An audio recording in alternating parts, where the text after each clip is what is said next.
हा जेवणाच्या लोकांचा वेढा पडला ह्यावेळी विचार करू नका. पांडुरंगा प्रल्हादा कारणे नरसिंह झालासी विठ्ठल माधव मुकुंद केशवा तेने दैत्य रावणच कला. मग आता याच वेळी तू कुठं जाऊन बसला आहेस? तूच आपल्या भक्तांना जर असं दूर लोटलंस तर त्याचं रक्षण तरी कोण करणार? ते काही नाही. देवाला तरी आम्हाला दूर लोटलं तरी आम्ही काही देवाला सोडायला तयार नाही.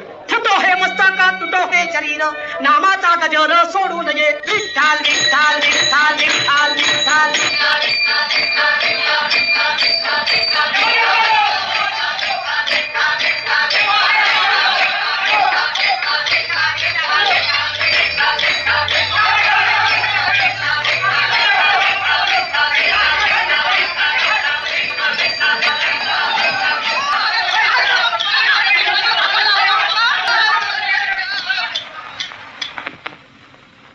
सुबा पांडुरंगाने आपलं प्रीत राखलं. आम्हा भक्तांची आबरू वाचवली.